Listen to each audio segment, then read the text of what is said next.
SFI, DYFI, C2, CPIM के तहत सभी जन संगठनों ने आरजी कर मेडिकल कॉलेज की महिला डॉक्टर के साथ क्रूर अत्याचार और क्रूर बलात्कार और हत्या के विरोध में मंगलवार दोपहर खड़गपुर टाउन पुलिस स्टेशन का घेराव किया। साथ ही इस नृशंस घटना के विरोध में राज्य के स्वास्थ्य मंत्री और पुलिस मंत्री के साथ साथ मुख्यमंत्री के खिलाफ एफआईआर या लिखित शिकायत दर्ज करने के लिए एक ज्ञापन भी जारी किया गया और मुख्यमंत्री के इस्तीफे की भी मांग की गई। CPIM Kharagpur city south area committee के सचिव अमिताभ दास ने कहा, इस जघन्य घटना में असली दोषियों को छिपाने के लिए एक नागरिक पुलिसकर्मी को सामने लाया गया और गिरफ्तार किया गया। ये घटना कभी भी एक व्यक्ति का काम नहीं हो सकती है। हम इस जघन्य घटना में शामिल सभी लोगों की गिरफ्तारी की मांग करते हैं। घटना अनुकरणीय सजा होगी। साथ ही जो लोग इस घटना को शुरू से छिपाने की कोशिश कर रहे हैं, उन्हें कड़ी सजा दी जानी चाहिए। साथ ही हम राज्य के स्वास्थ्य मंत्री, पुलिस मंत्री और मुख्यमंत्री के इस्तीफे की मांग करते हैं।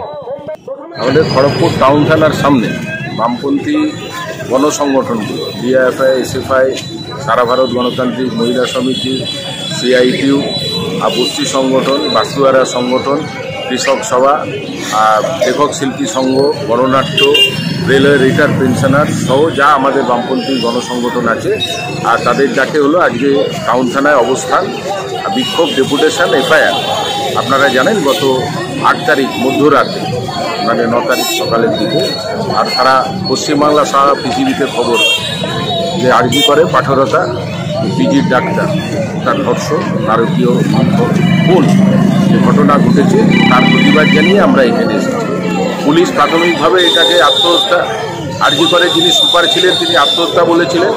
আমরা দেখেছি যে এটা একটা ঘৃণ্য চক্রান্ত এবং এই যারা দোষী, আসল দোষী তাদেরকে আড়াল করবার জন্য একজন সিভিক ভলেন্টিয়ারকে সামনে হাজির করা হয়েছে। প্রথম থেকেই বলছি যেভাবে তাকে খুন এবং ধর্ষণ করা হয়েছে কোনো একজন এর পক্ষে সম্ভব না। একটা দল, একটা গোষ্ঠী এর উপরে অত্যাচার, নারকীয় অত্যাচার চালিয়েছে।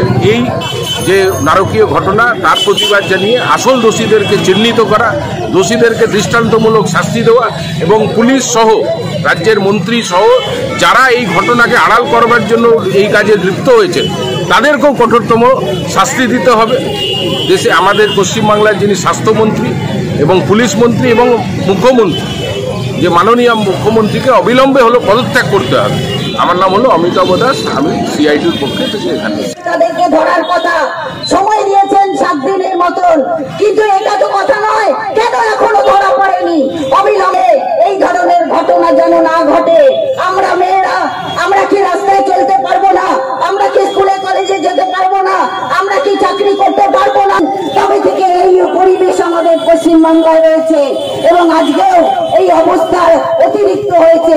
সুতরাং আজকে আমাদের এই কথা যে আপনারা যারা এখানে উপস্থিত হয়েছেন তারা ছাড়াও আরো যারা আমাদের আজকে আসতে পারেননি বা বিভিন্ন জায়গায় আপনারা আপনাদের মতন করে